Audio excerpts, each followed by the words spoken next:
तब जाकर कहीं शिव महापुराण की कथा श्रवण करने का सौभाग्य प्राप्त होता है। क्यों? क्योंकि शिव नाम में संपूर्ण जगत का सुख समाया है।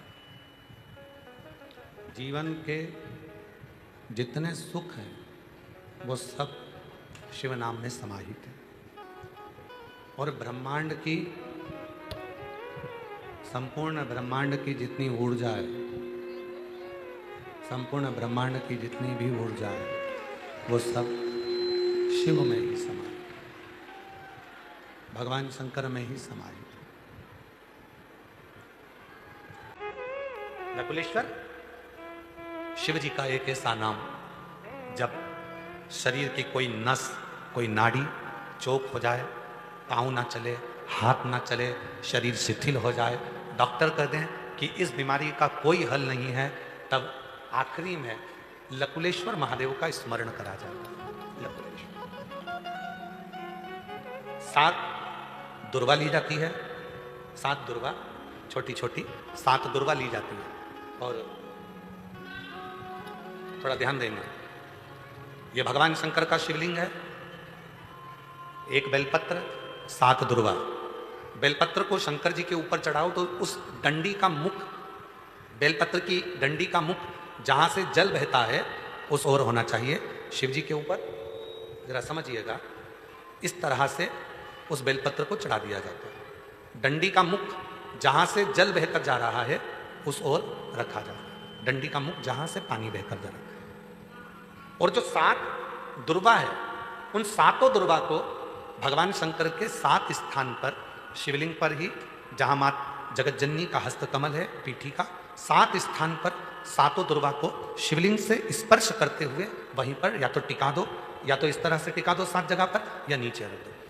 धीरे धीरे 7 बार उन्हीं दुर्वा पर जल समर्पित करना है और बेलपत्री और 7 दुर्वा को लकुलेश्वर महादेव का नाम लेकर आना है। और जिसके डॉक्टर कह दे कि इसके शरीर में कोई दवाई भी दे दो तो काम नहीं करेगी, ये शरीर चलेगा नहीं, अगर लकुलेश्वर महादेव का नाम लेकर एक एक दुर्वा 1-1 घंटे के अंदर उसको खिलाएं और आखिरी में वो बेलपत्र चबा चबा कर खिलाना प्रारंभ करें, एक ना एक दिन लकुलेश्वर महादेव उसको चलाता ही।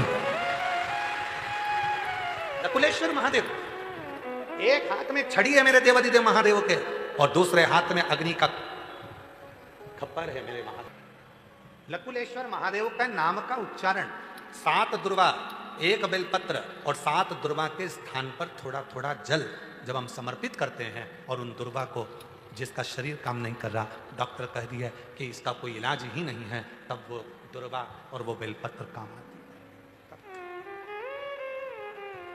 इसको 1 महीने में 2 बार प्रदोष आती है, उसी तरह इस उपाय को भी केवल 2 बार ही किया जाता है महीने में, केवल। और धीरे धीरे धीरे धीरे फिर वो शरीर काम करना प्रारंभ कर। लकुलेश्वर सारे कुंडों का स्नान किया, सारे सरोवरों का स्नान किया, पर जब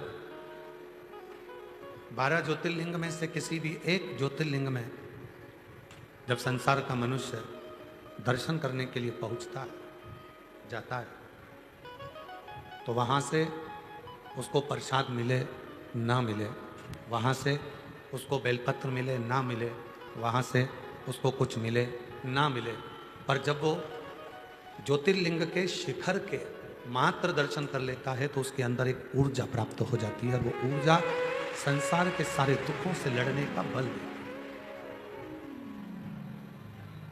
वो ऊर्जा कोई साधारण ऊर्जा नहीं होती, सबसे लड़ने का बल वो ऊर्जा प्रदान करती है। वो ऊर्जा कोई साधारण सी ऊर्जा नहीं। ये मानव का जो जीवन है, मनुष्य का जो जीवन है, हर उम्र में कुछ ना कुछ हमको अच्छा लगता रहा।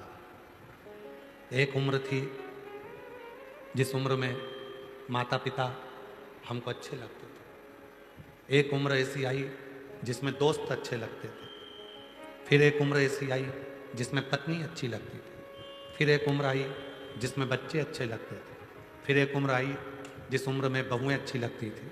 फिर एक उम्र ऐसी आई जिसमें अंतिम क्षण में वो परमात्मा अच्छा लगने लगा और सब बुरे लगे। कोई उम्र है, बदलाव जीवन का एक नियम है और ये बदलाव चलता ही रहता है, बदलता ही रहता है। पहले माता पिता अच्छे लगते हैं, फिर दोस्त अच्छे लगते हैं, फिर पत्नी अच्छी लगती है, फिर बच्चे अच्छे लगते हैं, फिर बहुएं अच्छी लगती हैं, फिर जब अंत समय आता है कोई साथ नहीं देता, तब उस परमात्मा की याद आती है, तब फिर वो परमात्मा अच्छा लगने लगता है। और अंतिम जो क्षण है, अंतिम जो समय है, उस अंतिम क्षण में, उस अंतिम समय में वो परमात्मा का स्मरण याद आता है, वो परमात्मा याद आता है। जो अंतिम क्षण, जो अंतिम समय है, उसमें परमात्मा का स्मरण बना रहता है।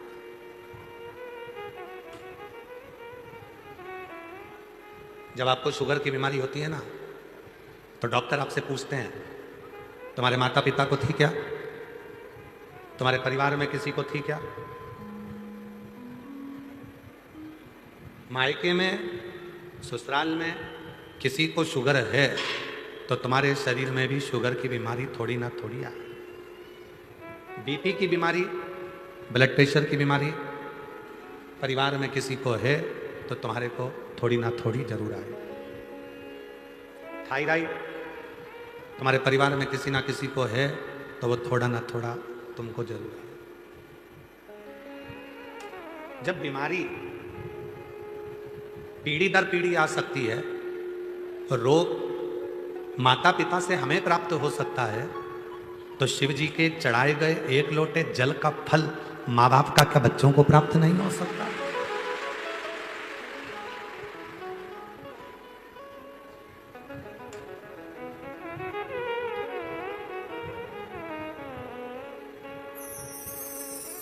एक माँ ने एक लोटा जल शिव जी को चढ़ाया, उसका फल माता, पत्नी, स्त्री, बेटी, एक नारी जब शिव जी को जल चढ़ाती है तो उसका फल ससुराल की भी 71 पीढ़ी को प्राप्त होता है और मायके की भी 71 पीढ़ी को प्राप्त होता है। एक लोटा जल सारी समस्या का, बोल बम का नारा है। एक लोटा जल जब घर की स्त्री, घर की नारी चढ़ाती है, उसका फल उसके बच्चों को मिलता है, उसकी पीढ़ी दर पीढ़ी प्राप्त होता है, प्राप्त उसकी पीढ़ी।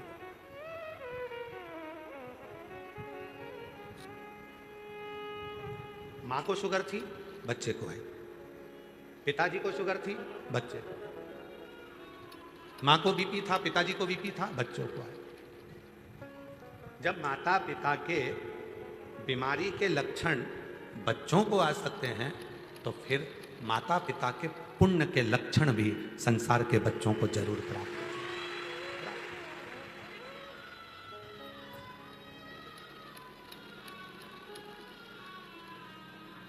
सोशल मीडिया पर आकर आप किसी को माँ और बहन की गाली दो, ये अच्छे कुल के या अच्छे घर के संस्कार नहीं हो सकते। ये अच्छे कुल के या अच्छे घर के संस्कार नहीं हो सकते। पर सोशल मीडिया पर आकर आप एक लोटा जल शंकर जी को चढ़ाकर और उसकी रील बनाकर जनमानस को दे रहे हो, आप अपने घर के संस्कार प्रेषित कर रहे हो कि मेरे घर के ये संस्कार है, ये मेरे घर के संस्कार, ये मेरे घर के लोगों ने सिखाया मुझे मंदिर तक जाना, एक लोटा जल चढ़ाना और शिव जी की पूजन करा, आराधना करो, साधना करो। हमको स्मरण में आ रहा है शिवांश तमोली की कथा। तमोली का मतलब मालूम है? यहां बैठे हैं कोई तमोली? बैठे हैं? तमोली चौरसिया, पान लगाने वाले, पान बनाने वाले, और भगवान शंकर के गले में जो सर्प पड़ा है वासुकी, उन्हीं के वंश में ये तमोली आते हैं, ये चौरसिया उन्हीं के। हम नमन करते हैं सारे तमोलियों को, सभी चौरसियाओं को हम प्रणाम करते हैं कि आपके कारण मेरे उज्जैन के महाकाल सावन के महीने में भ्रमण के लिए निकलते हैं, उसमें सबसे पहली प्राथमिकता आपकी है, उसमें प्रबल। हमें शिवांश तमोली की कथा स्मरण आती है। एक ऐसा चौरसिया, एक ऐसा तमोली जिसकी पान की दुकान थी।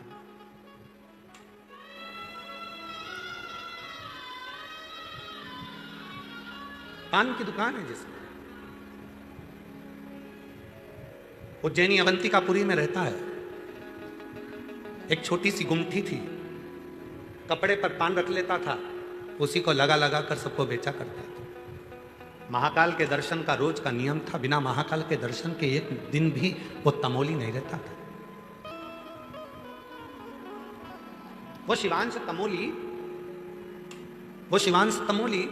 वो चौरसिया एक दिन भी बिना शिव के दर्शन के नहीं रहता था। एक दिन प्रतिदिन, बाहर के चोंगे खोलो भाई, प्रतिदिन भगवान शंकर महाकाल राजा के मंदिर जाना, प्रतिदिन महाकाल राजा का दर्शन करना, प्रतिदिन महाकाल दर्शन कर कर अपनी दुकान खोलना और पान बेचना, ये चाहता प्रतिदिन रोज। और जब वो शिव जी के दर्शन कर कर वो तमोली चला जाता, तब मेरे महाकाल बाबा ठहाका लगाकर हंसते रोज। और पार्वती जी उनसे पूछती, जब भी ये तमोली आता है, जब भी ये चौरसिया आता है और ये तमोली पान बेचने वाला तुम्हारे पास आकर दर्शन कर कर जाता है और तुम ठाका लगाकर हंसते हो, तुम इतनी तेज मुस्कुराते हो, क्यों? शिव जी कहते हैं, पार्वती मैं तुझे क्या बताऊं, बोल नहीं सकता मैं कि ये क्यों हंसता। पार्वती जी ने कहा, कालों का काल महाकाल, और जब कालों का काल महाकाल हंसे तो कोई बात साधारण नहीं हो सकती। सत्य बताओ, ये तमोली रोज आता है, दर्शन कर कर जाता है और तुम ठाका लगाकर हंसते हो, क्यों? शिव जी ने कहा, पार्वती ये तमोली एक ऐसा तमोली है, मेरे इतने भक्त मेरा दर्शन करने के लिए आते हैं, सब कुछ ना कुछ मांगते हैं, पर ये तमोली एक ऐसा है जो मुझसे कुछ नहीं मांगता, बस मुझे रोज निमंत्रण देकर जाता है कि एक बार मेरी दुकान पर पान खाने जरूर आना।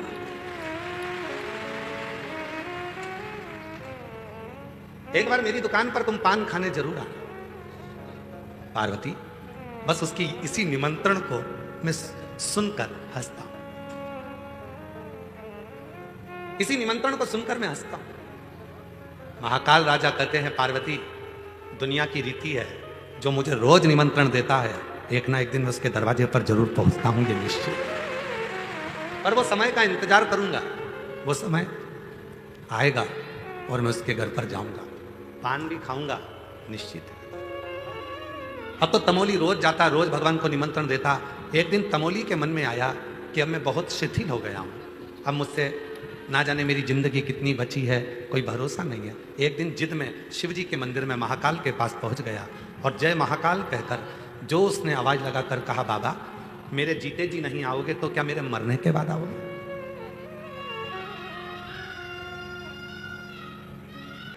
मेरे जीते जी नहीं आओगे तो क्या मेरे मरने के बाद आओगे? इतना तो कहना था और तमोली कहकर गया। आज मेरे महाकाल ने नंदी को बुलाया, नंदी चल, रूप बदल, दोनों दोस्त बनकर चलते हैं, पान खाकर आते हैं। तमोली की दुकान पर आज मेरा महाकाल पहुंच गया, ला भैया पान देना जरा। तमोली ने लगाया कत्था चूना पान बनाकर और जो दिया महाकाल राजा को। महाकाल राजा ने जो पान खाया, पान खाकर दोनों नंदी और शिव चल दिए, चले गए। तब याद आया, पैसे तो देके ही नहीं गए। तब याद आया, बिना पैसे के चले। कल आएंगे ना, तब पैसा लेकर आऊंगा, कल लेकर रहूंगा पक्का। दूसरे दिन फिर महाकाल आ गए, वही मेरा नंदी साथ में मेरा बाबा, लाओ पान दो। पान खाया, जितनी देर तक महाकाल वहां रहते पान खाते, उतनी देर तक उसको पैसे की याद नहीं आती। तुम्हारे जैसी है, जल चढ़ाती है तब तक याद नहीं आती कि गले में चेन कहां गई, गले में मंगलसूत्र तक कहां चले गया, बैग था कहां गया, पर्स था कहां गया, मोबाइल तक कहां गया, सुध नहीं दी। ध्यान तो शिव में था। महाकाल राजा ने कहा लाओ पान दो, पान खाया, फिर चले गए, याद ही नहीं रहा। दिन निकलते गए, महाकाल राजा उस तमोली से खूब हंस मोल कर बात करने लगे। अब तो दोनों में ऐसी घुटने लगी कि जब महाकाल आते तमोली पान लगा कर दे देता। कभी कभी भगवान सुपारी ज़्यादा मांग लेते तो कभी कत्था ज़्यादा लगवा लेते, पर तमोली को पैसे की याद नहीं आती। पैसे की याद कब आती? जब महाकाल चले गए। आज तमोली के पिताजी आ गए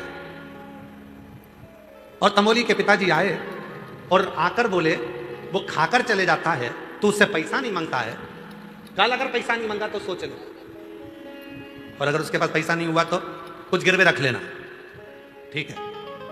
अब कल जैसे ही महाकाल राजा आए और मेरे महाकाल बाबा ने आकर कहा, लाओ जरा पान दो। पान खाया और खाते से ही तमोली तो ध्यान भूल गया था, पर उसके पिताजी सामने खड़े होकर हाथ हिला रहे थे, ले लेना। तमोली को याद आया, बाबा, ए भैया, लाओ जरा पान का पैसा दो। महाकाल राजा बोले, पैसा वैसा तो हमारी जेब में रखते नहीं है। जप्ती भभूत में है खजाना कुबेर का। जब भभूत में करोड़ों का धन है तो जेब में पैसा कौन लेके चलता है? लेकर कौन? जप्ती भभूत में है खजाना का नरेश। भगवान उज्जैनी के राजा, मेरे काल अधिपति महाकाल राजा स्वयं कह रहे हैं, मेरी जेब में तो कुछ है नहीं, क्योंकि मेरे पास जेब ही नहीं है, पैसा वैसा नहीं। अब पिताजी इशारा कर कर कह रहे, पैसा नहीं हो तो दूसरी चीज रखवा लेना, गिरवे, गिरवे रखवा ले। तमोली ने कहा, देखो भाई, अपनी दोस्ती एक तरफ, पैसा नहीं है तो कुछ ना कुछ तुम्हें रखना पड़ेगा। महाकाल नंदी को देख रहे, नंदी महाकाल को देख रहे। महाकाल बाबा ने कहा, लो ये एक कपड़ा है, तुम अपने पास रख लो, इसी को रख लो। मेरे बाबा ने अपने अंग का वस्त्र तमोली को दे दिया। रतन जड़े थे, हीरे जड़े थे, मोती लगे थे। कोई परखैया उसको परख सकता था कि उसमें कितने रतन थे, कितने हीरे थे, कितने मोती थे। अब तमोली के पास तो वस्त्र आ गया। पंडित जी ने सुबह मंदिर खोला, जैसे अवंतिका नाथ उज्जैनी नरेश महाकाल का जैसे मंदिर खोला तो जो कपड़ा करोड़ों का था वो कपड़ा मंदिर से गायब था। सूचना मिल गई कि महाकाल के मंदिर में कोई चोरी हो गई है और कपड़े चले गए हैं महाकाल राजा के। अग्नि की तरह बात पूरी अवंतिका में पहुंच गई कि महाकाल राजा का कोई कपड़ा चोरी चले गया, कोई चोर आया था, कोई चोर आया। बात चलते चलते चलते चलते चलते चलते तमोली की दुकान पर पहुंच गई कि तुम्हें मालूम है महाकाल राजा के मंदिर में उनका कपड़ा चले गया चोर। कपड़ा? हाँ, तो कपड़े में ऐसा क्या था? करोड़ों का कपड़ा, रतन जड़े थे, मोती लगे थे, नीला कलर का था, नीचे केसरिया बॉर्डर थी, उसमें रतन माणिक लगे थे, सोने के तार लगे थे। उसने जो सुना, नीला रतन जड़ा, पीली बॉर्डर, वो तो मेरे पास है, वो तो मेरे पास है। पर मुझे तो दूसरे देकर गए थे। तमोली को लगा जरूर वो दोनों चोर होंगे, चुरा कर लाते थे, पान खाते थे और मुझे देकर चले गए। तमोली उस कपड़े को लेकर महाकाल के मंदिर में पहुंच गए।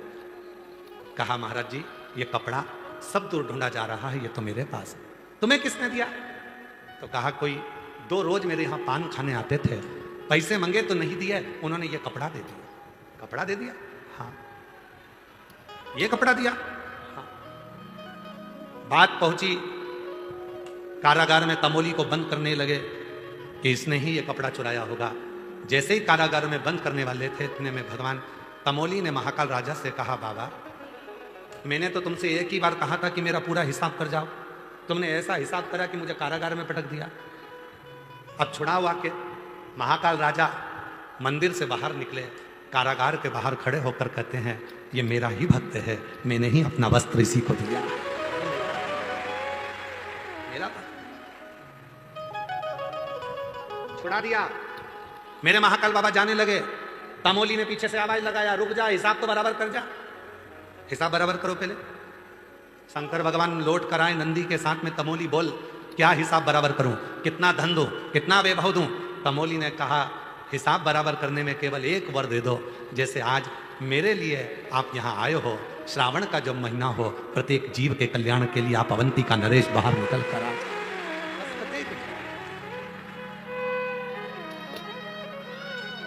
सबके, तमोली के लिए एक तंबोली के लिए। मेरे बाबा भोलेनाथ, मेरे शंभुनाथ, मेरे त्रिकालदर्शी, कैलाशी, अविनाशी, मेरे महाकाल राजा आज भी अवंतिकापुरी उज्जैनी में सावन के महीने में 12 ज्योतिर्लिंग में केवल एक ज्योतिर्लिंग है उज्जैनी महाकाल, जिसमें मेरे बाबा सावन के महीने में हर सोमवार को बाहर निकलते हैं अपने भक्तों के। एक क्या चाहिए शिव जी को? केवल तुम्हारा भाव, शुद्ध भाव और कुछ नहीं।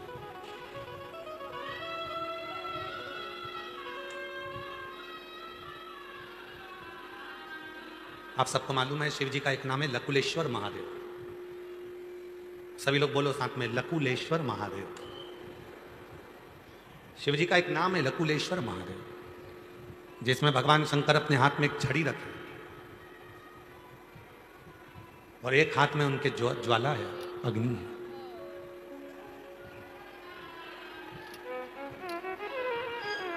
नहीं चल रहा है? एलईडी नहीं चल रही है क्या? एलईडी नहीं चल रही है कि माइक नहीं चल रहा है? एलईडी, एलईडी वाले एलईडी चलाएं।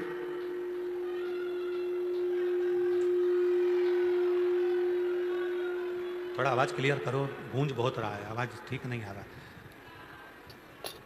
शिव जी का नाम है एक लकुलेश महादेव, लकुलेश्वर महादेव। शिव जी के हाथ में एक हाथ में छड़ी है, दूसरे हाथ में अग्नि है।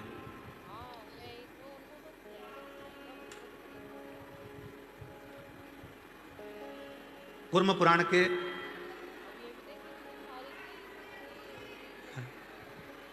आवाज नहीं आ रही है, आवाज गूंज रही है भाई, हम बोल रहे हैं आवाज क्लियर नहीं है।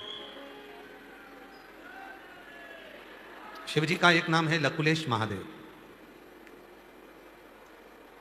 कूर्म पुराण के अध्याय नंबर 53 में, वायु पुराण के अध्याय नंबर 23 में, लिंग पुराण के अध्याय नंबर 24 में लकुलेश महादेव का वर्णन है।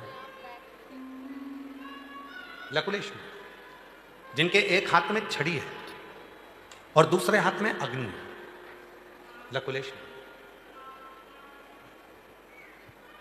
जिस समय पर डॉक्टर बोल दे कि यह बीमारी तुम्हारे शरीर में प्रवेश कर गई है और इस बीमारी का कोई हल नहीं है,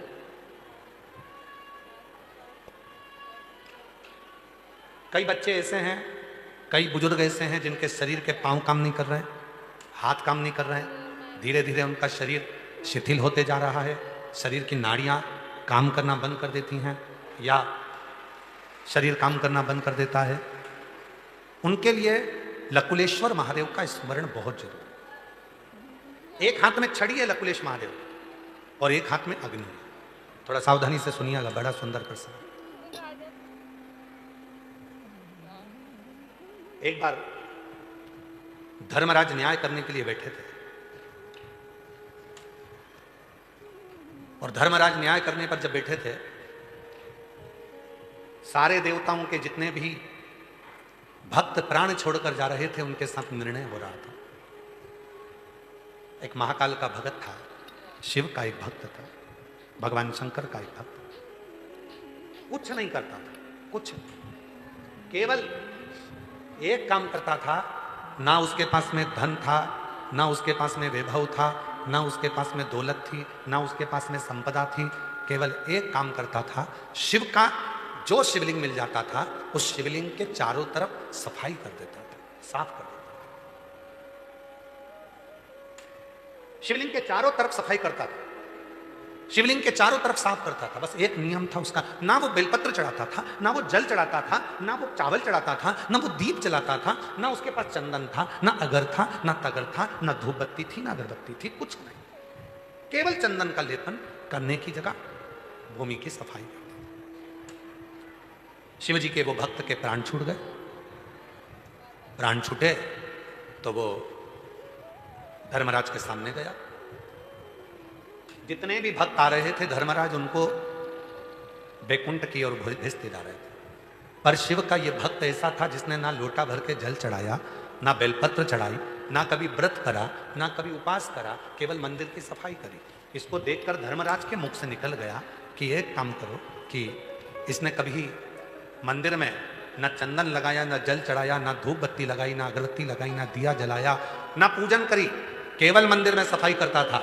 इसलिए इसको स्वर्ग का रास्ता नहीं दिखा सकता, इसको वैकुंठ नहीं दे सकता। इतना तो सुनना था, जब उस शिव के भक्त को वैकुंठ के रास्ते पर ना भेजते हुए दूसरे रास्ते पर जब भेजा गया, इतनी देर में तो मेरा देव अधिदेव महादेव स्वयं दंड लेकर, छड़ी लेकर, हाथ में अग्नि का खप्पर लेकर,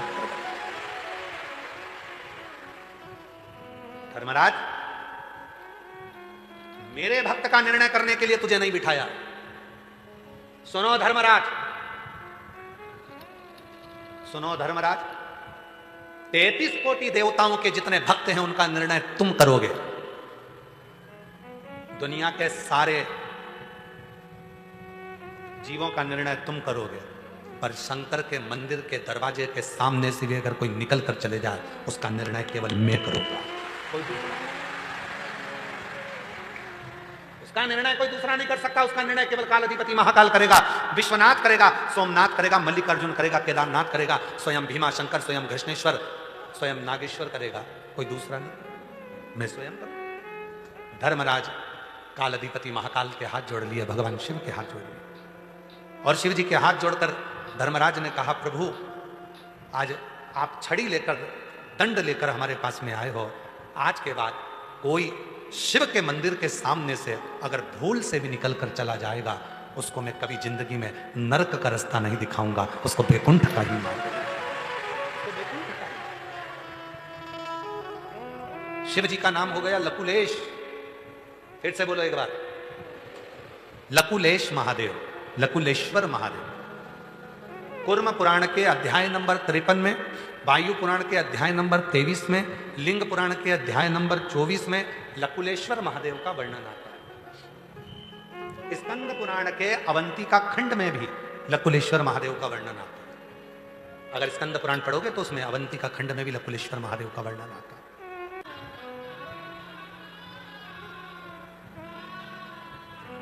मेरा नाम बीना राठौड़ है, मेरे पति का नाम महेश राठौड़ है, मेरा मोबाइल नंबर ये है। गुरुजी, हम गुजरात के जूनागढ़ शहर से हैं, हम गुजरात के जूनागढ़ शहर से आए हैं। गुरुजी, अप्रैल 2024 में, अगस्त 2024 में मेरे पति को कैंसर की बीमारी हो गई। गले के और हृदय के पास में अन्न की नली में गठान हो गई, जो कि कैंसर थी। डॉक्टर के अनुसार 3rd स्टेज का कैंसर था, 3rd स्टेज का कैंसर था। डॉक्टर ने कहा रेडिएशन कराना पड़ेगा, कीमो लेना पड़ेगा। उसके बाद भी वो ठीक नहीं हुआ, इलाज चलता रहा पर कोई आराम नहीं मिला। तब मेरी सहेली ने कहा, सीहोर वाला बाबा कथा कहता है, उसका रुद्राक्ष अगर सीहोर से लाया हुआ हो और जल में गलाकर शिव जी को चढ़ाकर उस जल को अगर लिया जाए तो बाबा सुनता जरूर। बाबा की ऐसी कृपा हुई, हम सीहोर आए, यहाँ से जल रुद्राक्ष लिया और उसको तांबे के कलश में गलाकर शिव जी को चढ़ाकर उस रुद्राक्ष के जल को पिलाने लगे। गुरुजी, बाबा ने ऐसा चमत्कार करा कि जो गठान उनके गले में आ रही थी जांच में, बाबा की कृपा से पूरी की पूरी गठान गल गई और आज मेरे पति ठीक हो गए। मैं बाबा को यहाँ प्रणाम करने को,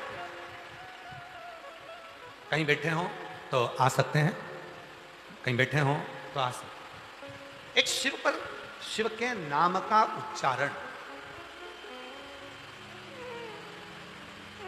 शिव के नाम का स्मरण हमारे जीवन को सुख कर। लकुलेश महादेव का नाम, लकुलेश्वर महादेव का नाम जब हम लेते हैं, लकुलेश्वर महादेव का जब हम नाम स्मरण करते हैं, तो वो लकुलेश्वर महादेव का नाम हमें कहीं ना कहीं किसी ना किसी रूप में उलझनों से मुक्त करता है। एक बार सब बोलो, कौन से महादेव हैं?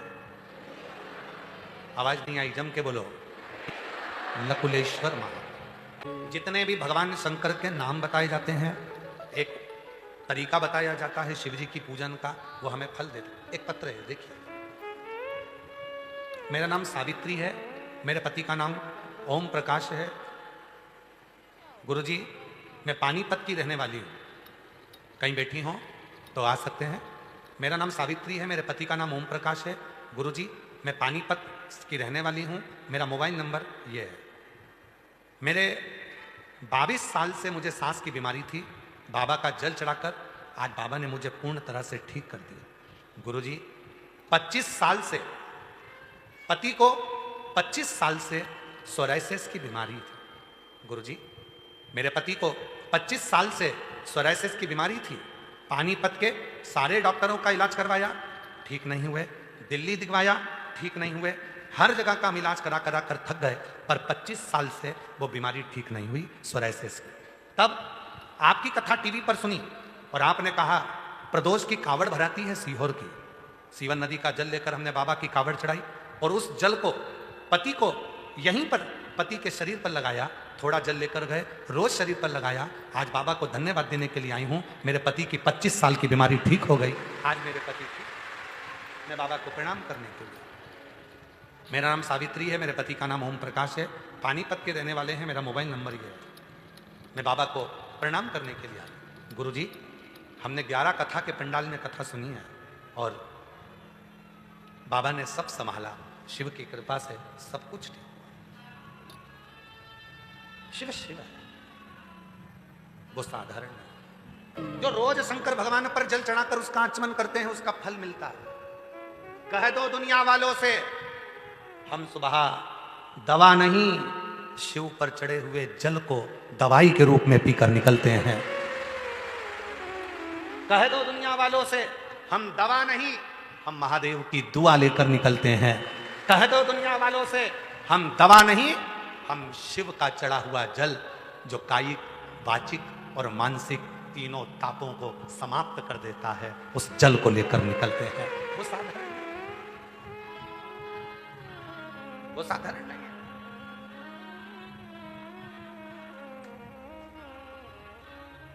उससे प्रीत, उसके चरणों की प्रीति साधारण।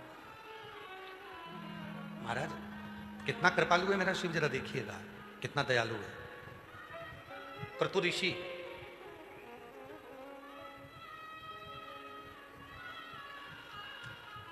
जिन ध्रुव जी महाराज ने भगवान श्री हरि का भजन करा, जिन ध्रुव जी महाराज ने बाल्यावस्था में भगवान श्री हरि का दर्शन करा, जिन ध्रुव जी महाराज 4 वर्ष की अवस्था में भगवान नारायण की गोद में बैठ गए थे, वो ध्रुव जी महाराज को क्रतु ऋषि ने भगवान नारायण के भजन में लगाया था। और एक दिन ऐसा आ गया कि क्रतु ऋषि ने ध्रुव जी महाराज को जो भजन में लगाया था और उनके पुत्र को उत्कल को भी भजन में लगाया था। वो उत्कल एक दिन मार्ग से निकल कर जा रहे थे और सामने से सुतपा ऋषि आ रहे थे। सुतपा ऋषि सामने से निकल कर आ रहे थे, स्नान कर आ रहे थे। सरोवर का स्नान कर सुतपा ऋषि जब आए तो उन्होंने ध्रुव जी के बेटे उत्कल को देखा। उत्कल उस समय राज सिंहासन पर बैठे थे, चारों तरफ उनका राज्य था। थोड़ा सा कुछ बात संवाद हुआ और सुतपा ब्राह्मण ने उत्कल ध्रुव जी के बेटे उत्कल को श्राप दे दिया, तुम श्रीहीन हो जाओगे, तुम्हारे घर में कोई संपदा नहीं रहेगी, कोई लक्ष्मी नहीं रहेगी, कोई वैभव नहीं रहेगा, कोई धन नहीं रहेगा। सुतपा के चरण पकड़ लिए उत्कल, ए ब्राह्मण देवता, तुम ऐसा श्राप दे रहे हो कि मेरे घर में धन नहीं होगा, श्रीहीन हो जाऊंगा, वैभव नहीं होगा। मैं तुम्हारे चरण पकड़ता हूं। मैं अगर धनहीन हो गया, मेरी पूरी प्रजा भूखों से मर जाएगी, भूखी रह जाएगी, उसको अन्न कहां से आएगा। सुतपा ब्राह्मण ने कुछ नहीं कहा और चल दिया। उत्कल बड़े दुखी हो गए, किसके पास जाऊं, किससे कहूं, श्रीहीन हो गया, धनहीन हो गया, वैभवहीन हो गया, अब मैं किससे कहूं। तब वहीं से क्रतु ऋषि जा रहे थे। क्रतु ऋषि ने कहा, उत्कल क्या बात है, तुम बड़े दुखी दिख रहे हो। महाराज मुझे श्राप लगा है एक ब्राह्मण का, मेरे घर में धन नहीं रहेगा, कंगाल हो गया, लक्ष्मी नहीं है। मैंने अपने नगर के सारे विद्वान ब्राह्मणों को, सारे पुरोहितों को, सारे विद्वज्जन को बुलाकर पूछ लिया, सबने कह दिया तुम धनहीन हो गए हो, तुम कंगाल हो गए हो, तुम श्रीहीन हो गए हो। परसों की कथा में कहा था बुखार आएगा, कोई भी हाथ पकड़ लेगा। स्वास्थ्य खराब होगा, कोई भी तुम्हारा हाथ पकड़ लेगा, पर समय खराब होगा तो कोई तुम्हारा हाथ नहीं पकड़ेगा, कोई पकड़ने वाला नहीं होगा। स्वास्थ्य खराब होगा तो कोई भी हाथ पकड़कर बाथरूम ले जाएगा, स्वास्थ्य खराब होगा तो कोई भी हाथ पकड़कर तुमको पलंग पर सुला देगा, स्वास्थ्य खराब होगा तो तुम्हें हाथ पकड़कर लोग खाना खिला देंगे, स्वास्थ्य खराब होगा तो लोग तुम्हें चाय पिला देंगे, स्वास्थ्य खराब होगा तो कोई भी हाथ पकड़ लेगा, पर समय खराब होगा तो कोई तुम्हारा हाथ नहीं पकड़ेगा। समय खराब होने पर तो केवल एक देवाधिदेव महादेव तुम्हारा हाथ पकड़ते हैं, बाकी का कोई नहीं। पुरुत ऋषि ने देखा कि उत्कल धनहीन हो गया, वैभवहीन हो गया, सत्ताहीन हो गया, उसके पास में संपदा नहीं है, धन नहीं है, वैभव नहीं है, बड़ा दुखी हो गया। क्यों चिंता करते हो? मैंने भगवान विष्णु की भी आराधना करी, विष्णु जी ने मना कर दिया कि मैं तुम्हें धन नहीं दे सकता क्योंकि तुम्हें ब्राह्मण का श्राप लगा। ब्रह्मा जी की आराधना करी मैंने, उत्कल कहते हैं, पर ब्रह्मा जी ने भी कह दिया कि तुम्हें ब्राह्मण का श्राप लगा है, तुमको धन नहीं मिलेगा। अब मैं क्या करूं? कुरुत ऋषि ने कहा कुछ मत कर, कुछ मत, केवल एक काम कर, कोई शिव का भक्त निकल कर जा रहा हो उसका मुख झूठा करा दे। हम जब इस व्यासपीठ से कहते हैं ना कि कुछ नहीं हो तो अपने साथ में 2 पानी की बोतल लेकर चलो, एक खुद के लिए, एक अड़ोसी पड़ोसी के लिए। हम इस व्यासपीठ से कहते हैं कि बन जाए तो 10-20 रुपए की कोई टॉफी, कोई बिस्कुट, कोई पानी का पाउच, कोई पानी की बोतल किसी को देकर देखना, पिलाकर देखना, अगर कोई शिव पुराण का सुनने वाला कोई श्रोता हो, कोई श्रोता। जब मां सीवन के तट से कावड़ चलती है, कुबेरेश्वर धाम तक कावड़ पहुंचती है, उसके बीच बीच में बहुत सारे स्टॉल लगते हैं, कोई पानी पिलाता है, कोई चाय पिलाता है, कोई बिस्कुट खिलाता है, कोई नाश्ता खिलाता है। हम उन स्टॉलों को देखकर और उन स्टॉल लगाने वालों को देखकर बड़े खुश होते हैं कि बाबा ने धन दिया तो इनको दिया, और कितनी कृपा हुई कि कोई कांधे पर कावड़ लेकर जा रहा है, उस जल को ले जाने वाले का मुख झूठा करा रहे हो, उसका पूरा पुण्य तुम्हारे खाते में ले रहे हो। इससे बढ़कर सुख और क्या होगा? क्या होगा उससे? लोग कहते हैं, सियोर वाला बाबा कहता है कि कथा में मुख झूठा कराओ, टॉफी खिला दो, बिस्कुट खिला दो, पानी पिला दो, कुछ खाने पीने का घर से आ रहे हो तो 2 रोटी ज्यादा बनाकर अचार का मसाला लगा कर ले आओ, अपनी अड़ोसन पड़ोसन धड़ोसन को दे दो, कथा में उसका मुख झूठा करो। उसका फल क्या है? ध्रुव जी महाराज के बेटे उत्कल जो राज्य सिंहासन पर थे, सुतपा ब्राह्मण के श्राप द्वारा धनहीन हो गए, वैभवहीन हो गए, सत्ताहीन हो गए, धन चले गया, संपदा चली गई, सारा श्री चले गया, कुछ भी नहीं बचा, सारा वैभव चले गया, सारा धन चले गया, बड़े दुखी थे, मेरा नगर कैसे खाएगा, क्या होगा? तब कुरुत ऋषि ने कहा एक काम करो, जब भगवान नारायण ने कह दिया कि ब्राह्मण का श्राप लगा है, मैं कुछ नहीं करूंगा, ब्रह्मा जी ने कह दिया ब्राह्मण सुतपा ब्राह्मण का श्राप लगा है, मैं कुछ नहीं करूंगा, इंद्र ने मना कर दिया, लक्ष्मी ने मना कर दिया, सबने मना कर दिया, तब एक दरवाजा खुला है, वो देवाधिदेव महादेव का दरवाजा खुला है। तू एक काम कर, कोई शिव का भक्त जा रहा हो, कोई शंकर का उपासक जा रहा हो, कोई शिव की शरणागति का भक्त जा रहा हो, कोई शंकर की भक्ति में डूबने वाला हो, उसका मुख झूठा करा, उसका मुख झूठा करा। कर्तु ऋषि ने जैसे कहा, उत्कल शिव मंदिर जाने वाले भक्तों के मुख को जल देने लगे। उन्होंने कुआं खुदवा दिया, पानी कभी मुख झूठा करा देते। शिव ने करुणा कर, आज मेरा भोले बाबा भक्त के रूप में स्वयं आ गया, मंदिर जाने लगे मेरे भोलेनाथ। जाते जाते उत्कल ने हाथ जोड़कर कहा, ओ भैया बिना पानी पिए जा रहे हो? शिव जी बोले, मेरा तो पेट भरा है, मुझे प्यास नहीं लगी है। भैया मुख झूठा ही कर लो, बर्तन झूठा हो जाएगा तो मैं साफ कर लूंगा, मेरी किस्मत चमक जाएगी। उत्कल ने कहा कि बर्तन ही झूठा कर दो। आज बड़े बड़े घरों में होता क्या है, लोग बर्तन झूठा करने से कितने बर्तन झूठे कर दिए, वो आएंगे चाय पिएंगे, बर्तन झूठे हो जाएंगे, कौन मांझेगा? उनका बाप आकर मांझेगा, उनका पिताजी आएगा, उनका भाई आएगा।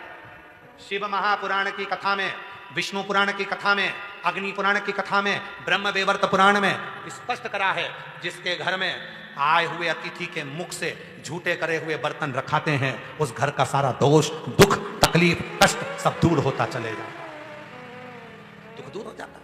उत्कल कर रहे हैं, ध्रुव जी महाराज के पुत्र कह रहे हैं, बाबा आप पानी नहीं पियोगे? शिव जी तो मनुष्य के वेश में थे, नहीं मुझे प्यास नहीं लगी, मैं पानी नहीं पीऊंगा, मुझे प्यास नहीं लगी। बाबा बर्तन ही झूठा कर दो। आप अगर बर्तन झूठा करोगे तो मैं साफ करूंगा, साफ करूंगा तो मेरी किस्मत चमक जाएगी। बाबा झूठा कर दीजिए ना। शंकर जी तो जाने लगे। उत्कल पीछे पीछे पानी का लोटा लेकर गया। बाबा थोड़ा सा तो जल पी लो। शंकर जी ने ओका करा और ओका करा, उत्कल ने पानी डाला। शिव जी ने जो पानी पिया उस पानी का एक अंश उत्कल के शरीर पर पड़ गया, झूठा। और जैसे ही शरीर पर पड़ा, उत्कल ने जाकर जो कपड़ा भवन में टांगा था वहीं पर लक्ष्मी बरसना प्रारंभ हो गई और उत्कल वैभवपति, वैभवपति। तेरी शिव क्या ना दे शंकर। देखो इस कुबेरेश्वर धाम पर आए हुए शिव जी के इन भक्तों का नजारा देखो। कीचड़ है, नीचे से जमीन गीली है, फिर भी अपनी पन्नी बिछाकर, अपना छाता लगाकर पूरे कीचड़ में लोग बैठे हुए हैं। पंडाल में तो लाखों लोग हैं, मंदिर में लाखों लोग हैं।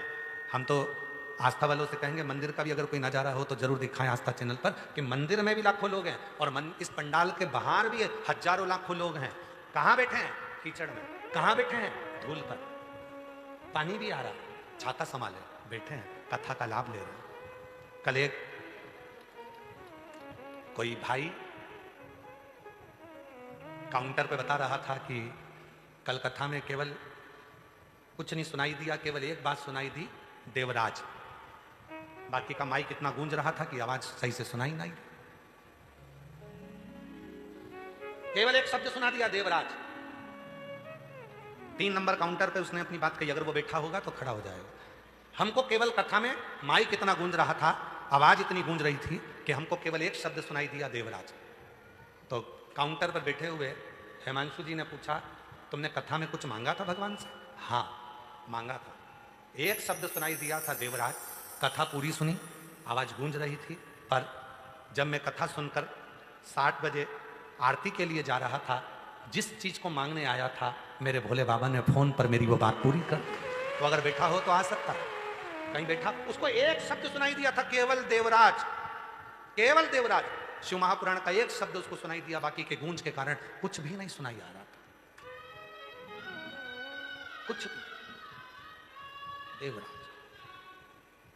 चपटी भभूत में है खजाना, जब उसके शरीर के एक कण भस्म करोड़ों का विभव दे सकती है, तो शिव महापुराण की एक क्षण की शब्द तुम्हारे दुख को मिटा सकता है, तुम्हारी झोली भर सकता है। उसको पुकारो, उस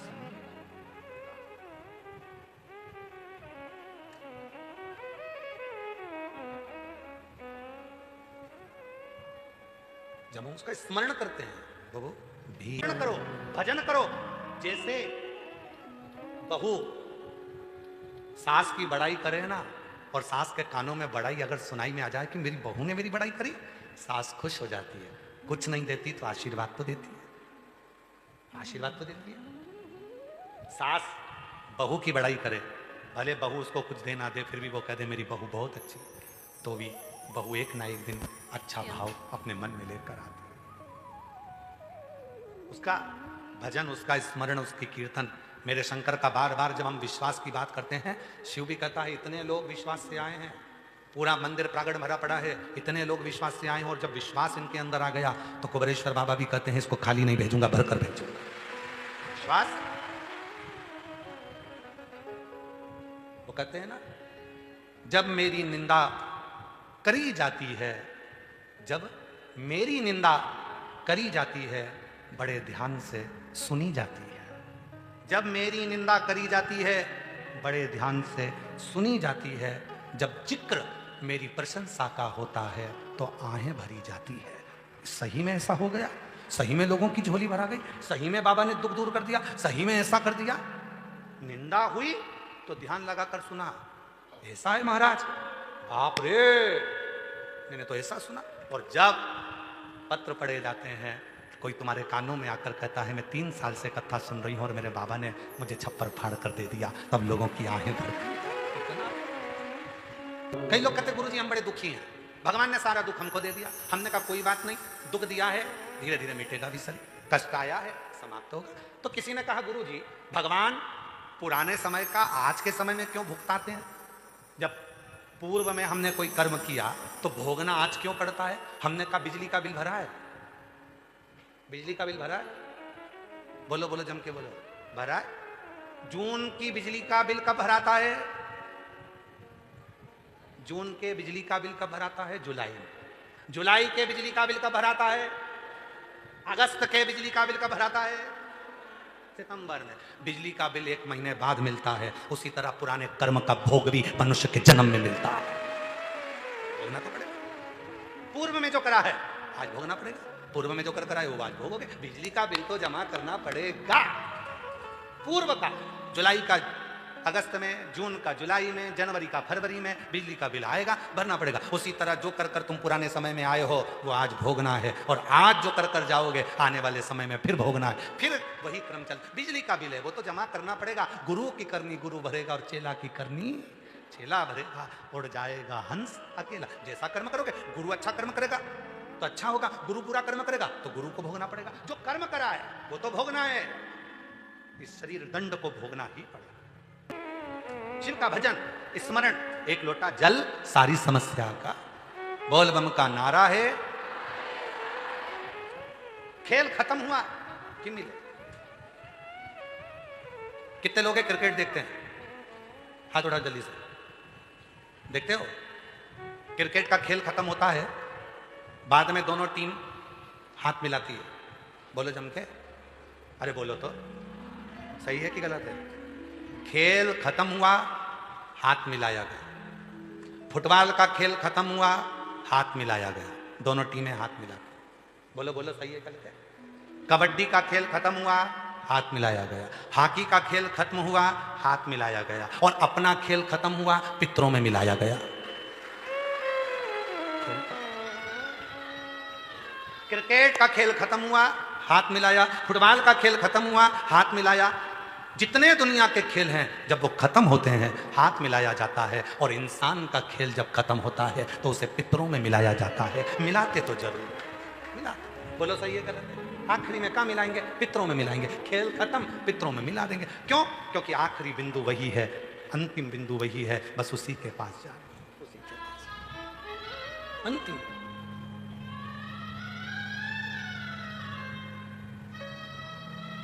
उसी के करीब में जाए, उसी के।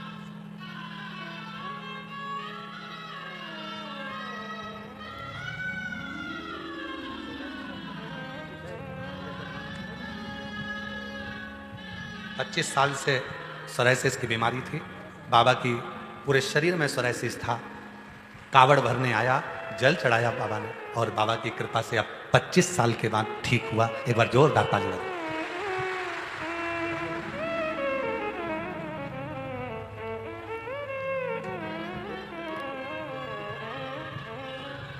एक बड़ा सुंदर पत्र है, देखिए।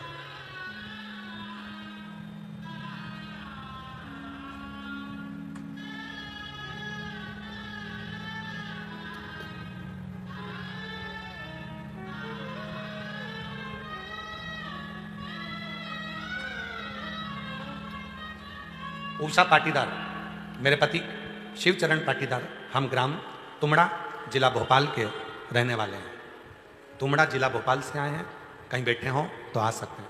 हम आपकी कथा, कृपा से कथा भी सुनते हैं। कुबरेश्वर से ले जाकर कंकर शंकर की पूजा भी करते हैं।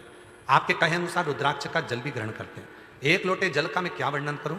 गुरुजी, मेरे पेट में गठान थी, वो बिना ऑपरेशन के ठीक हो गई। ये डॉक्टर बोले थे कि इसका ऑपरेशन कराना जरूरी है, इसका ऑपरेशन जरूरी है, मगर हमने शंकर कंकर पर भरोसा करा और यहाँ आकर कंकर शंकर लेकर गए, रुद्राक्ष लेकर गए, उसी का पानी पीना चालू करा। आज बाबा की कृपा से मेरी पूरी गठान गल गई। मैं बाबा को यहाँ धन्यवाद देने के लिए आई।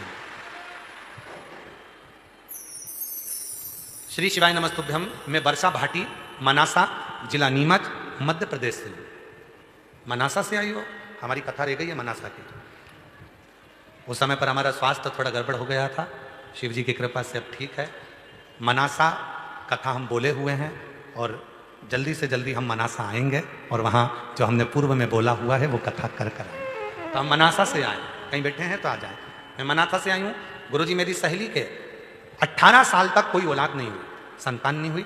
जो संतान होती थी वो गर्भ में ही मर जाती थी। तब मैंने उसको कंकर शंकर की पूजन करने का बोला और बाबा की कृपा से 18 साल के बाद 22 सितंबर 2025 को पुत्र रत्न की प्राप्ति बाबा की कृपा से हुई है। एक बार जोरदार ताली बजाएं। मैं गायत्री साहू, पिता श्री खीकराम साहू, पति सतीश कुमार साहू, ग्राम किरित, जिला जांजगीर चांपा, छत्तीसगढ़ की निवासी हूँ। कहीं बैठे हों तो आ सकते हैं। छत्तीसगढ़ वालों को भी बहुत बहुत बधाई हो। सावन के महीने में 17 अगस्त से 23 अगस्त तक भिलाई छत्तीसगढ़ के जयंती स्टेडियम में 1 बजे से 4 बजे तक कथा होने जा रही है। सावन में छत्तीसगढ़ वासियों को बहुत बहुत बधाई। मैं चांपा छत्तीसगढ़ की निवासी हूँ। गुरुदेव भोले बाबा की महिमा का क्या गुणगान करूँ। कहीं बैठे हों तो आ सकते हैं। पिछले कई वर्षों से सरकारी नौकरी की तैयारी कर रही थी, लेकिन मेरा किसी भी चयन नहीं हो पा रहा था। फिर मैंने आपके द्वारा बताए गए पशुपतिनाथ का व्रत 1-2 बार नहीं किंतु 4 बार किया। उसके परिणाम स्वरूप भोले बाबा ने मुझे सरकारी नौकरी दे दी और आज ESIC अस्पताल में मैं नर्सिंग ऑफिसर के पद पर नियुक्त हो गई। मैं बाबा को यहाँ धन्यवाद देने के लिए आई हूँ। गुरुदेव इसी में मैं अपना नियुक्ति पत्र एवं परीक्षा परिणाम के साथ भोले बाबा को चरणों में नमन कर रही हूँ। नियुक्ति पत्र भी लगाया है और परिणाम भी लगाया। एक बार जोरदार ताली बजाओ। साधु आपका ये फाइल लेकर जाना हो। और तेरी कृपा का क्या है एक पत्र और है। मेरा नाम शीला अग्रवाल है, मेरे पति का नाम संजय अग्रवाल है। हम भीतरवार ग्वालियर मध्य प्रदेश के रहने वाले हैं। मैं 1 लोटे जल का क्या वर्णन करूं गुरुदेव। शिव की महिमा परंपार है। हमारे घर के सभी सदस्य शिव भक्त और आपको भी बहुत मानते हैं। मेरी बेटी योगिता अग्रवाल ने 2024 में नीट की परीक्षा दी। उसका सिलेक्शन कुछ अंकों से रह गया। मैंने अपनी बेटी से कहा तू हार नहीं मानना, भोले बाबा को जल चढ़ाना, पशुपतिनाथ का व्रत करना और अपनी मेहनत को 4 गुना करना। सियोर वाला बाबा कहता है बेलपत्री पर शहद लगाकर शिव को चढ़ाना। अपनी मेहनत को 4 गुना कर। बेटी ने वैसे ही करा और नीट 2025 में अच्छे नंबर से सिलेक्शन हो गया। आज मैं बाबा को धन्यवाद देने के लिए आई हूँ कि बाबा की कृपा से मेरी बेटी डॉक्टर बन रही है। बाबा को साधुवाद देने के लिए आई। कहीं बैठी हो तो आ सकती है। शिव शिव शंकर शंकर ओगरदानी ओगरदानी।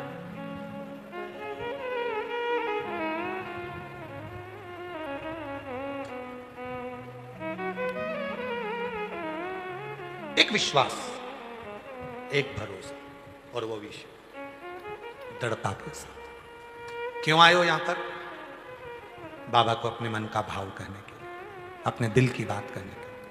कीचड़ में, पानी में, बारिश में बैठकर शिव को अपने मन की दशा कह दे। मन की दशा सबको मालूम है। मैं कहूंगी वो सुनेगा, वो सुनेगा। ब्राह्मण हो, क्षत्रिय हो, वैश्य हो, शूद्र हो, शिव को इससे मतलब नहीं है। शिव को तो इतना मतलब है कि तू 1 लोटा जल जो मुझे दे रहा है वो एक ना एक दिन तेरा कल जरूर बदल कर रखेगा। वो जल तेरा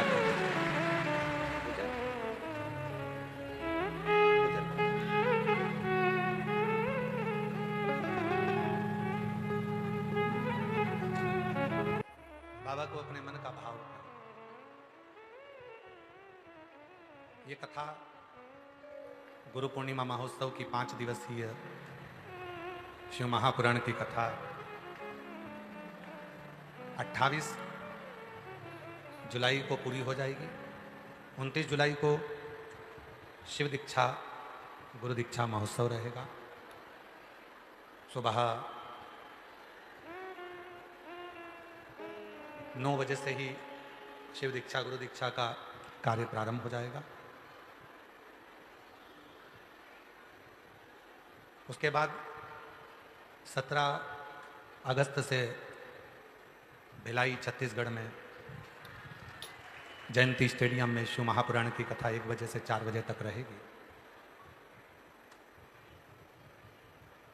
11 अगस्त को सावन के महीने की शिवरात्रि है, तो 11 अगस्त को ऑनलाइन बाबा देव अधिदेव महादेव का अभिषेक पूरा विश्व जो करता आया है, बाबा ने सबके भंडार भरे हैं। वो अभिषेक 11 अगस्त शिवरात्रि के दिन, सावन की शिवरात्रि पर जो कई सालों से लगातार उस अभिषेक को करते आए हैं और बाबा ने किसी के घर में कभी धन की कमी नहीं आने दी उस अभिषेक के बल पर। कभी आप भी उस ऑनलाइन अभिषेक से जुड़ेंगे। 11 अगस्त को सावन के महीने की शिवरात्रि के दिन शाम को ठीक 7 बजे आप और हम सावन शिवरात्रि का अभिषेक अपने अपने घरों में पार्थिव शिवलिंग का निर्माण कर कर हृदय से उस अभिषेक को करेंगे और अपने जीवन को धन्य बनाएंगे। 25 अगस्त को प्रदोष भौम प्रदोष की कावड़ रहेगी, जो सीहोर की प्रदोष कावड़ पूरी दुनिया में प्रसिद्ध है, जिसको भरने के लिए दूर दूर से भक्त आते हैं और अपनी कामना कर कर चढ़ाते हैं और बाबा उनकी कामना पूर्ण करते हैं। ऐसी कावड़ चलेगी। 30 अगस्त से 30 जुलाई से 1 महीने की कावड़ मेला कुबेरेश्वर धाम का प्रारंभ हो जाएगा। जब आपको समय मिले तब कावड़ लेकर बाबा को चढ़ाओ। 1 महीना पूरा सावन में बाबा भी आपके, आप भी बाबा के, और बाबा से अपने हृदय की बात कहो दिल से। इसी बीच में एक ऑनलाइन कथा भी रहेगी, उसकी भी सूचना आपको बीच में प्राप्त हो जाएगी और बाबा को अपने मन का भाव कहेंगे, हृदय से प्रार्थना करेंगे। 7 बेलपत्र भगवान शंकर के शिवलिंग पर चढ़ाकर सावन के महीने में 2 लोटा जल शंकर भगवान को, आप लोगों को मालूम है ना, सारे समय पर 1 लोटा जल और सावन में 2 लोटा जल। सावन के महीने में 2 लोटा जल शिव जी को चढ़ाया। और अगर चिंता ज़्यादा है, टेंशन ज़्यादा है, डिप्रेशन चल रहा है, गोलियों पर गोलियां खाना पड़ रही है, बीपी की गोलियां बार बार खाना पड़ रही है, तो ब्रह्मेश्वर महादेव का नाम लेकर शिव पर 7 बेलपत्र चढ़ाकर, और अगर 7 ना हो तो 5, 5 ना हो तो 3 बेलपत्र शिव को चढ़ाकर दोनों हाथों के लोटे का जल धीरे धीरे शिव जी पर चढ़ाएं और उसी में से थोड़ा सा जल लेकर जो बहुत टेंशन में हो, डिप्रेशन में हो, चिंता में हो, उसको उस जल का आचमन कराना प्रारंभ करो। 3 से 4 दिन के अंदर वो डिप्रेशन से बाहर निकलेगा, अपने कार्य में रुचि रखेगा और उसको प्रसन्नता। ब्रह्मेश्वर महादेव, बोलो कौन से महादेव? ब्रह्मेश्वर। बोलो ब्रह्मेश्वर महादेव की। पार्थिव शिवलिंग के निर्माण को माता पार्वती जी ने किया और उसका फल मां जगत जननी जगदम्बा अंबा को प्राप्त हुआ। पार्थिव पूजन, पार्थिव पूजन कभी भी खाली नहीं जाता, कभी खाली नहीं जाता। पार्थिव पूजन अगर किसी ने करी है तो खाली नहीं जाएगा। आप लोग 11 अगस्त को जो सावन की शिवरात्रि है, उस दिन जब आप शाम को 7 बजे पूजन करें, भले आपकी थाली में पूजन का सामान हो ना हो, केवल पार्थिव शिवलिंग बनाकर बैठ जाओ। जब हम जल चढ़ाएं, आप भी साथ में जल चढ़ाओ। धीरे धीरे बाबा को बस दिया लगाकर बैठ भी गए, कुछ भी नहीं है तो भी बेलपत्र पत्र चढ़ाकर अगर जल चढ़ाओगे साथ में, तो निश्चित है कि पार्थिव पूजन का फल तुमको प्राप्त जरूर है। एक पत्र अच्छा है, पत्र अच्छा है, देखिए।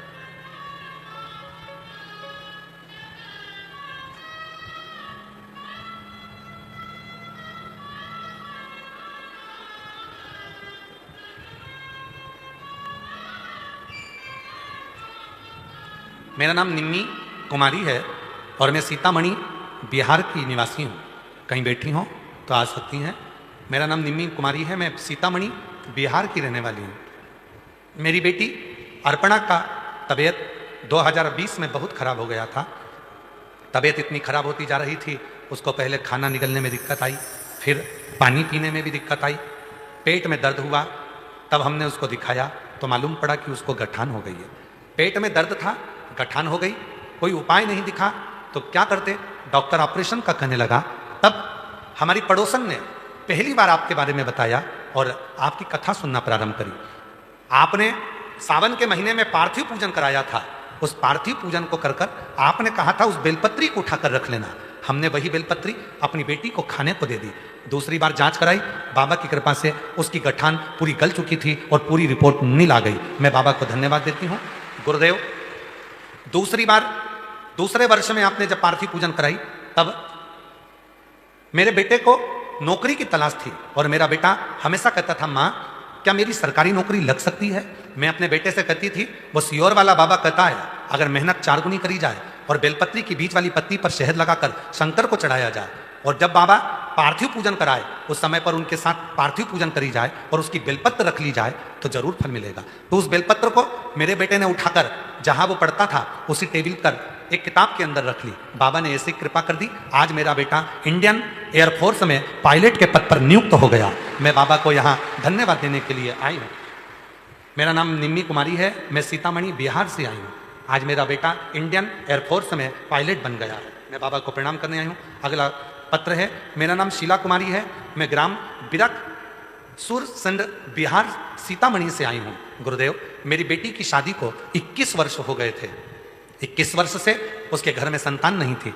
डॉक्टरों का इलाज करवाया, कोई फल नहीं मिला। तब जहां जहां जाते वहां सब कुछ करा, कोई फल नहीं मिला। तब बाद में मेरी भाभी ने बताया कि वो प्रदीप मिश्रा की कथा आती है, वो पशुपति व्रत के बारे में, आंकड़े की जड़ के बारे में बताता है। जब उनकी कथा आए तब उसको सुनो और आंकड़े की जड़ का प्रयोग करो। मैंने अपनी बेटी को बताया और बाबा की ऐसी कृपा हुई गुरुदेव कि मेरी बेटी यहीं कुबरेश्वर धाम आ गई। आप आरती में आए थे और आरती करने के बाद आप सबको देख रहे थे। हमारी बेटी की दृष्टि भी आपसे मिली और बाबा की ऐसी कृपा हुई कि 21 साल के बाद मेरी बेटी के गर्भ से पुत्र रत्न की प्राप्ति 23 मई 2024 को हो गई। मैं बाबा को यहाँ धन्यवाद देने के लिए आई हूँ, बाबा को प्रणाम करने के लिए आई हूँ। बाबा, अगला पत्र है, मेरा नाम सोनाली साहू है, मैं झांसी की रहने वाली हूँ। मेरी शादी को 10 वर्ष हो गए थे। मेरी शादी कोई संतान नहीं थी। बाबा की कृपा से मुझे शिव पर भरोसा करा। दतिया में जब कथा हुई, पंडाल में बैठकर कथा सुनी, वहाँ की मिट्टी को अपने गर्भ पर लगाया। थोड़ी सी मिट्टी वहाँ से लेकर आ गई और बाबा से विनय करी। बाबा की कृपा से 10 साल के बाद मेरे घर में संतान की प्राप्ति हुई है। मैं बाबा को यहाँ प्रणाम करने के लिए आई हूँ, बाबा को नमन करने के लिए आई हूँ। और जो जैसी भावना लाया वो